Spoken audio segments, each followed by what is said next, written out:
Assalamualaikum warahmatullahi wabarakatuh. Di sini saya akan menjelaskan tentang Islam dan masalah harta dan jabatan. Harta menurut Wahba Juhaili didefinisikan sebagai segala sesuatu yang dapat mendatangkan ketenangan dan dapat dimiliki manusia sebagai sebuah upaya baik itu berupa zat maupun manfaat.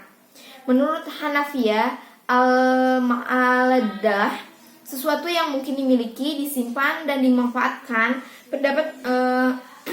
Pendapat mayoritas ulama Maladalah, segala sesuatu yang dimiliki nilai, di mana bagi orang yang meneruskannya kewajibannya untuk menanggung atau menggantinya. Kemudian di sini ada harta dan jabatan sebagai amanah dan karunia Allah.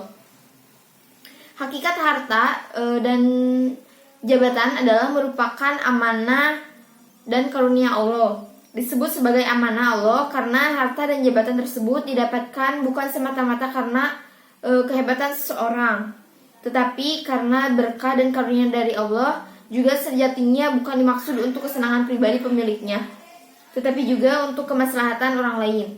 Karena harta dan jabatan adalah amanah, maka harus dijaga dan dijalankan atau dipelihara dan dilaksanakan dengan benar, sebab suatu saat akan dipertanggungjawabkan di hadapan Allah Subhanahu wa taala. Kemudian kewajiban mencari harta. Tidak dapat diingkari bahwa harta sangat berguna bagi manusia, bahkan bukan hanya untuk kehidupan di dunia tetapi juga kepentingan di akhirat. Kepentingan di dunia maksudnya seperti untuk makan, minum, pakaian, rumah tempat tinggal, biaya pengobatan, pendidikan, dan sebagainya. Sedangkan kepentingan akhirat maksudnya seperti untuk kita bisa berinfak, berzakat, berwakaf, menunaikan ibadah haji, dan sebagainya. Oleh sebab itu manusia diperintahkan untuk bekerja keras atau berusaha dalam rangka mencari harta buat kebahagiaan dunia dan akhirat. Kemudian sikap terhadap harta dan jabatan.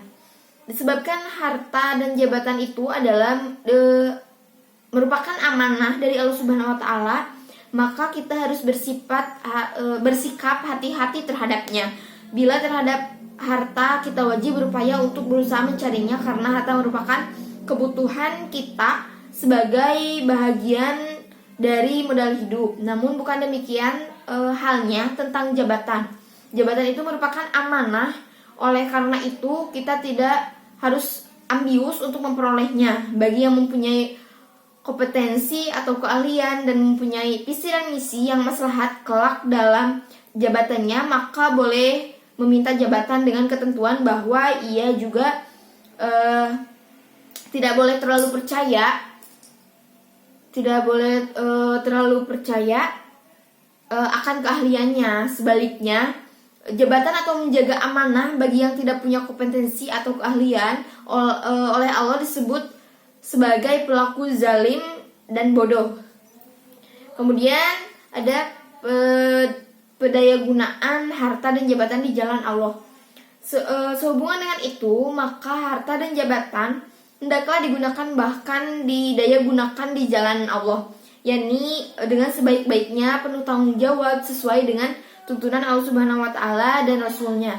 Harta misalnya hendaknya digunakan selain untuk kemaslahatan kehidupan duniawi, juga harus digunakan sebagai infak atau belanja untuk di akhirat. Mungkin sekian tentang Islam dan masalah harta dan jabatan.